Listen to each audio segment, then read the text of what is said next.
Yeah, it's great to be here. When we left Colorado yesterday, it was a foot of fresh snow on the ground and coming down as a blizzard. So it is really a delight to be here with all of you. You know, over the last few years, I've heard so many people tell me stories about an aging person that was important in their lives and how the experience of caring, both good and bad, but probably more bad than good, really motivated them and gave them an introduction to being involved in this industry. And like so many of those folks, I too have a story. You see, I grew up in a teeny little community of 250 people about 3 hours northeast of here. It was a small ranching town of mostly Swedish immigrants. Grew up speaking Swedish as a little boy. And it was all kind of centered around this little church in the community. Elders were really a respected and valued part of the little community. And the community cared for them, and they contributed back to the community as well. After all, they really were a connection to our heritage and our values. And so when the Eden Alternative approached me, you know, I was really attracted to the mission, partly because of that experience of how I grew up. And my guess is that a lot of you could tell very similar stories. So when Eden reached out, I was like, you know what, I love the mission. I've got this kind of positive experience early in my life, and I was really attracted to kind of the whole Eden approach. Eden's been, in case you aren't familiar, has been a thought leader and kind of an advocate for a different approach to elder care.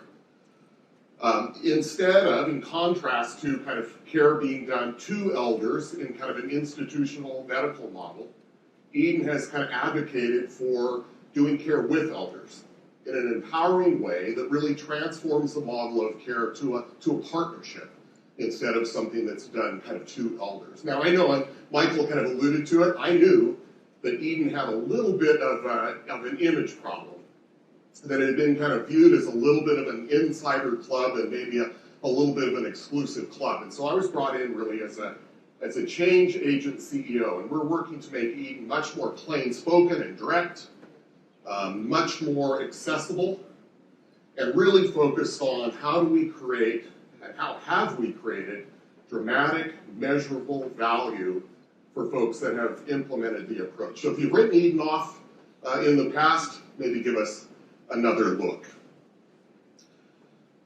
So, one of the, besides kind of the personal motivation, kind of a motivation of the heart, I recognize that the aging services industry has really been something of an innovation-free zone. Very little venture capital, very few tech startups, not a lot of innovation in this space. And that was intriguing to me, in part because really my whole career, I've been a venture-backed CEO. That's really been what my career has been. In the 80s and 90s, I was very involved in a bunch of different aspects of the whole personal computer revolution. For a season, I was an executive with Ziff Davis. For those of you who are kind of old enough to remember, PC Magazine, PC Week, Context, Networld Plus Interop.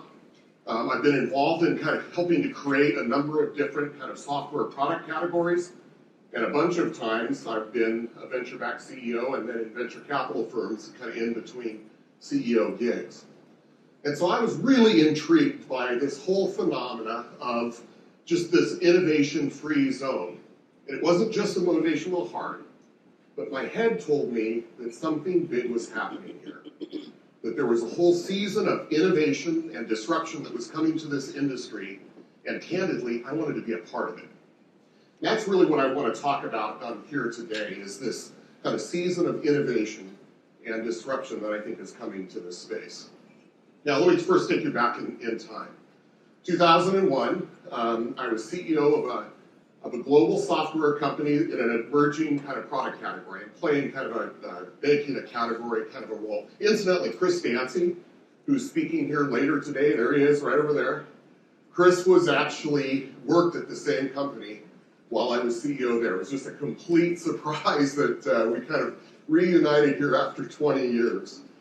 Anyway, I was in the Bay Area on business, and stopped by a company based on a prior relationship. I actually had a relationship with a couple of executives at the company, and so stopped by this early stage startup.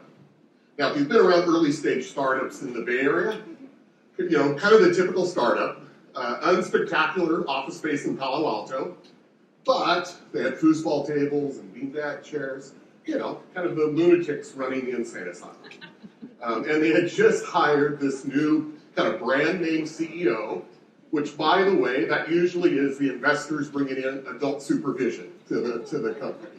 So I was there visiting this startup and the CEO who I'd known previously. The company, it was Google in 2001. Now, one of the things that really caught my eye when I visited was they had a wall, an entire wall, like the size of that wall, and it had this just simple graph on it, 2 lines. One line and somebody from Google each day would put a new dot on each of the lines. One line represented the number of Yahoo branded searches that Google was doing, and the other line represented the number of Google branded searches. You may remember early on, Google was actually the search engine inside of Yahoo. So the Yahoo line, the Google line, and Yahoo had an early lead. So at the time, one of the big issues on the internet was, how do you find stuff? There was so much content that was getting added every day. So how in the world did you find what you were going to be looking for? And Yahoo and Google had very different answers to that question. It was basically, what was the on-ramp to the information superhighway? Again, Yahoo, Google, very different answers to that question. What was the on-ramp to the internet? For Yahoo, and this is the webpage from the time, for Yahoo, the approach was this highly structured directory approach. They were that was the lens that they used to define the on-ramp to the internet. So how did you find stuff? Well, Yahoo was busy trying to identify everything on the internet, web crawling and categorizing everything into that directory structure. And for Yahoo, if that directory structure didn't work for you, then you would fall back on search. It was kind of the fallback position, right? And so right there, that box, that was the Google search box embedded inside of Yahoo. And they didn't really have any problem giving away that functionality to Google because they didn't view the world that way, didn't think it was actually important. Of course, Google had a very different approach to the on-ramp to the internet. For them, it was all about search. And so the Google homepage at the time looked like that. Isn't that a stark contrast? Frankly, it hasn't changed much. That's the Google homepage today. Compare that with Yahoo. It's a stark contrast, isn't it? Now, it just so happened that I was there at the point in time when the Google line was crossing through the Yahoo line. And of course, we know what happened, right? The Google line basically went vertical because they had the right lens, they had the right approach to the on-ramp to the internet, and they went on indisputably to dominate the business of how do you find stuff on the internet. All of a sudden, Yahoo was scrambling, right? When this happens to you in your Yahoo, so they canceled the deal with Google, but it was too late. I mean, Google had already won and indisputably became the successful lens, the successful view, the successful on-ramp to the internet. Google went public just a few years later, $23 billion when they went public. Within the year, they surpassed Yahoo's market capitalization. 20 years later, Yahoo has a valuation of $1.8 trillion, making it the 4th most valuable company in the world. Yahoo, on the other hand, in 2016 was sold to Verizon for a mere $4.8 billion, a rounding error. I mean, Google stock fluctuates more than that in a single day. Google had the right lens. Yahoo had the wrong one. So what does all this have to do with aging services? So today, the aging industry is basically designed or defined as senior living. That's really where all the capital accumulation has been. That's where all the big businesses and public companies are at. And it's not by accident that this event is called the Senior Living Innovation Forum. Simply put, if you want a lens to view and understand the aging industry today, it's a residential lens. It's a senior living lens. But what I'm predicting is that that's going to be a big problem going forward. That senior living lens is actually going to be a big, big problem going forward, not unlike the Yahoo versus Google scenario. That's because I see market forces, innovations, and new disruptors that are going to have a very different lens on the aging services industry. And that very different lens is going to drive a profound change, a profound disruption. If you got the old lens, it's going to be a big problem in cases like that. So stay with me a little bit as I kind of unpack and explain this a little bit. First, market forces. Up to this point, senior living has really been populated by two generations. The greatest generation and the silent generation. And you all know these people because they have been and are your residents. The greatest generation fought in World War II, lived through the Depression, really returned and wanted a world of normalcy. And so they got married, they had families, they built houses, they settled down, and they really wanted to leave all of the problems and challenges of the past behind them. The silent generation, really known for its traditionalist behavior, doesn't really want to change the system, happy to kind of accommodate and learn to live within the system. Both of these generations have a kind of an accept what you get kind of a mentality. They don't want to be a burden on society. They definitely don't want to be a burden on their kids or their loved ones. And so again, they have been very compliant, accepting residents of senior living. But I think it's really important to recognize that that is no indicator of what is to come, because baby boomers are anything but passively compliant and accepting. Baby boomers are the ultimate consumers. Boomers are demanding and know their rights, and by God, boomers are going to get what they want. And baby boomers are not the least bit interested in a senior living answer. Study after study, data after data says boomers don't want a senior living product, period, full stop, end of story. Doesn't matter how many spas or amenities you add to your facilities, it's not a product that boomers want. A couple of months ago, I was actually at a senior living event, and I was talking with somebody there. He was a boomer, and his business was investing in senior living properties. And we were talking about this whole boomer phenomena, and here's what he volunteered to me. I was kind of shocked. You see, I've got a lot of wealth, and I have it written into my will that if my kids put me in any kind of a senior living place, it's all going to charity, they don't get any of my money. He went on to say he thought that probably half of the people in the room had the same kinds of provisions in their wills. Now, I'm not going to ask for a show of hands.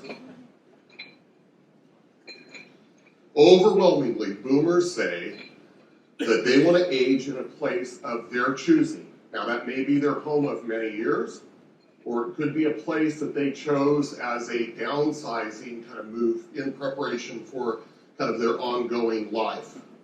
But it's a place they choose and not a senior living place.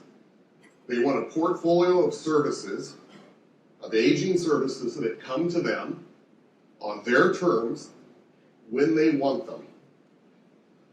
It's something far more consumer driven than the kind of outmoded age at home kind of notion. It's a very consumer-driven kind of a demand. Candidly, one of the retorts that I often hear in senior living circles is, oh, but what about social isolation? It's not good for people to kind of be isolated at home. But what this seems to actually miss is that moving to a senior living place generally means I leave all the social connections that I'd already built up in my life. So I think there is a strong urge to say, don't rip me out of those social connections that I already have. Regardless, aging in place is clearly the express preferences of boomers and subsequent generations to come. Now let me say, I understand there's a ton of operational challenges with this age-in-place thing, but hold off on that. We'll pick that up in just a little bit. Another major market dynamic is changing federal funding and policy. You know, right now, I mean, if it was really doubt about it, I mean, all of the pronouncements coming from the federal government and agencies about, you know, changes that have to be made and raising questions about the ongoing viability of kind of the senior living approach. I think it's more than just scrutinizing nursing homes. And candidly, I don't think that these impulses really come from a place of kind of ideological. I think it's something approaching pure budgetary panic that is driving kind of this federal kind of questioning of the whole senior living approach. But again, massive change also kind of happening from a market force perspective from the largest funding side of the equation. And so again, two very powerful marketing forces or market dynamics. One, boomers and subsequent generations that express overwhelmingly that they don't want a senior living kind of product. And two, funding and federal policy.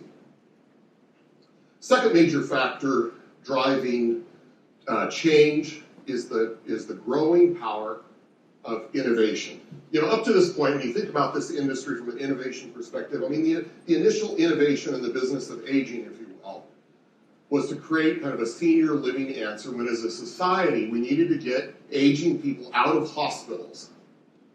Second wave of innovation, again, if you can call it that, is applying a hospitality model to the business of aging, which really gets us to kind of independent living and assisted living and so on. But over the last few decades, when innovation, tech startups, and venture capital have radically transformed huge segments of our society, aging services has remained relatively untouched. But that is changing and fast. One of the fundamental challenges of age in place is how do you manage all of the diversity of aging services? You know, the senior living lens actually has an answer to this. You just get all of the aging people and all of the services captive under your roof. That's the easier answer, right? But what happens when you don't own the roof? Well, then it gets tricky, and it especially gets tricky when you try to figure out who's going to pay for what. You know, this isn't a new challenge at all. I mean, this is a challenge that's been recognized for a long time. The program of all-inclusive care for elders, PACE as it's called, it's got roots all the way back to the 1970s. So and again, for those of you who are familiar, you become a PACE administrator as an organization. You can coordinate all of this range of services from an approved list, and everything gets paid for by Medicare and Medicaid. The list is actually pretty impressive, and there's today 130 organizations that are PACE approved administrators in 31 states. But total population being served, only 50,000 elders. Really, which is a drop in the bucket when you think about it. So why hasn't PACE taken off? And that's an interesting question, right? It seems like a good idea. It answers so many questions, so why hasn't it taken off? Well, it turns out that it's a big coordination challenge to kind of coordinate all of these array of services on the approved list. You end up with an alarmingly high ratio of full-time caseworkers to the elders being served because the job involves kind of manual coordination with elders, with their loved ones, and with all of the array of services on the approved list, things like social services, meals, home health, transportation, the list goes on and on. Plus, there's a whole array of services that go beyond the approved list, things like yard service, dog poop pickup, home maintenance. I mean, there's a bunch of things that kind of go beyond that list. It's really tough to manually manage all of that stuff. But this is exactly the kind of thing that technology platforms are really good at. And that's where we're starting to see some of the major innovations coming in. Today, venture capital and venture-based innovations are coming into this space at a surprising rate. And it's surprising for two reasons. One is there's been hardly any venture in this space up until now. I can tell you from being in venture capital circles, the kind of reputation was, aging services is a place that venture goes to die. So, now all of a sudden, for the first time, age tech is a venture category. It is a hot new kind of theme in venture circles. I don't know if you noticed, but Melinda Gates just created a multi-$100 million venture fund called Pivotal Ventures exclusively to invest in age tech deals. Age tech is, for the first time, a venture theme. The venture capital industry is sizing the longevity economy as a $390 billion investment opportunity. Again, this is a dramatic departure from the past and suggests big changes in terms of the kind of pace of kind of technology and innovation coming to the space. The second surprise for me is how unaware many people in senior living circles are about these innovations. Often the retort that I hear is, older people aren't really, tech inclined. Now, again, while I don't actually think that was really even true of the past, it's definitely not true of the future. Boomers are thoroughgoing digital converts. They may not be digital natives, but they are thoroughgoing digital converts. Just try and take an iPhone away from a boomer. Not going to happen. Regardless, I'm kind of surprised by how unaware many in kind of senior living circles are of these innovations and these kind of tech things and venture that are coming to the space. So I'm going to give you a couple of quick examples. Papa, how many of you are familiar with Papa? Okay, great, a few. Papa here's essentially what it is. It's a tech platform for matching caregivers with aging people. Now, initially it got started as a matching college students with seniors, kind of an adopt-a-grandparent thing. They've since really broadened their approach. They're now getting kind of more health kinds of things involved. They're getting employers, they're getting insurance companies to pay. Papa, to date, has raised $241 million of venture capital. $241 million. They're in 30 states, so lest you think isn't that quaint, at least some people are betting that's a little bit more than quaint. Another example, and I know that Honor has participated in prior senior living innovation forums. Essentially, if you aren't familiar, Honor is trying to kind of solve that many aging service provider kind of challenge and problem. Recent news, Honor has raised $625 million in venture backing. Just this last year, they bought Home Instead, one of the larger home-based care providers. They are leveraging up and fast. I could go on like this, but I just want to, this is an eye chart, I know. I don't expect you can kind of see everything on it, but it's from the Gerontechnologist website, and it's an attempt to list the age tech startups that are kind of coming into the space. You can go to the website and get that same chart. By the way, I think this is a small fraction of what's coming into the age tech longevity economy. Third and final factor, new powerful disruptors that are coming into this space. And here I'm talking about the likes of Amazon and Google, Best Buy, Apple. So why are these big, powerful companies all of a sudden coming into this space? And the answer to that question takes us right back to where we started, baby boomers. Baby boomers are already customers of these big tech disruptors. Baby boomers are a massive demographic and a generation that has more accumulated wealth than any generation before and maybe any after. So these big tech companies, these big disruptors already own those customers. They are simply going to follow them as they age. They're going to follow them, look to serve them, and look to optimize those customer relationships into the longevity economy. So let's start with Amazon as an example. The other day, I was talking with one of our Eden Alternative board members. He's doing kind of interim administrator work in nursing homes. And he was telling me about one of the kind of new, unexpected challenges they're dealing with.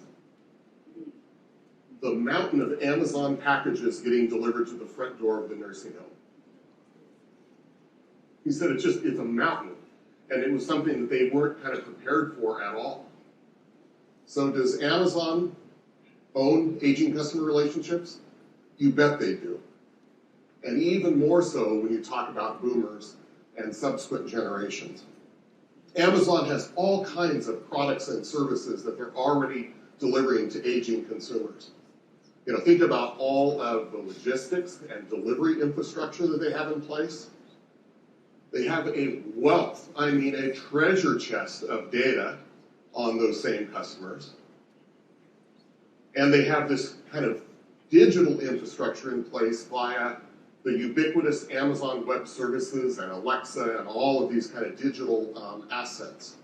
I regularly hear people in the industry say things like, oh, Amazon, they don't understand our space. They don't get it. Really? You know, think about what they did in last mile delivery. In about a year, Amazon figured out the last mile delivery, arguably a hugely complicated, challenging thing, basically relegating FedEx, UPS, and the US Postal Service to being their bitch backup providers. You don't think Amazon can figure this out? Like, I know that they're hiring knowledgeable, experienced people from this industry. And so discounting Amazon, I think is a big mistake. Amazon will most certainly be a major force of disruption in transforming the business of aging services. You know, I know of 3 significant initiatives that Amazon alone has going, and who knows what they have going kind of behind the curtain. You know, right now, a lot of what they're doing is a very Alexa-focused, again, emphasizing the power of a voice interface. But they have a partner program going as well, getting kind of other tech kind of players and service providers involved in helping to kind of build the Amazon ecosystem. Incidentally, this is a known move in the tech dominance playbook. You get other people to help solidify your position as a platform player in an emerging market category. And it's not just about Amazon. Apple has a host of things that they're doing with Apple Watch and iPhone and Siri, the Apple ecosystem, and of course, you know, Apple has a massive installed base of iOS customers. Google X is focused on this space, and Best Buy. You know, a lot of times when I say Best Buy, you know, people kind of give me a reaction of, what?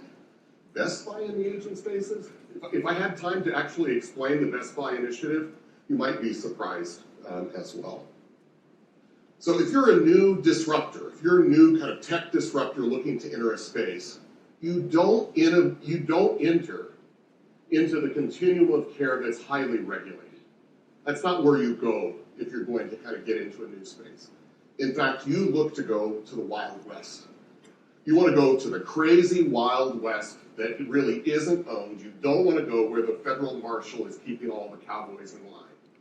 And so these major disruptors are entering into the space of care that's even before the kind of professional home-based care space. It's the informal kind of family care world that's their point of entry.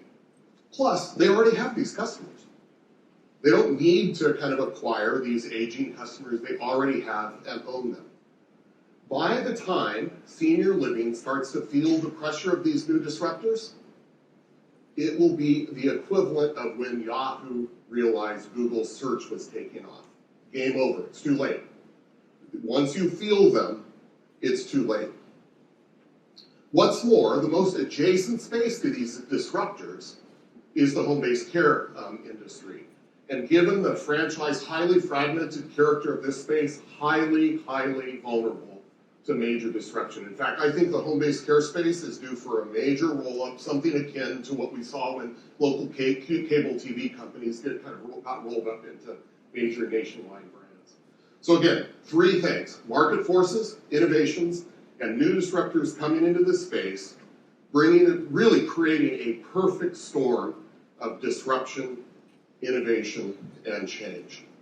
So at this point, you might be saying, who invited this guy to our party? This is major buzzkill. So what do you do with this? And I think there's really kind of 3 options. The first option is, to do nothing, to believe that the ostrich is a happy bird. Just pretend, don't change your lens, just hope that none of this happens. I find it hard to believe that anybody would choose that option, and yet, if history is any indicator, there is a massive wave of incumbents that just chose to kind of ignore the big change that was coming, and were kind of disrupted in the process. It's Western Union getting disrupted by telephones, and Kodak getting disrupted by digital photography. The list goes on and on.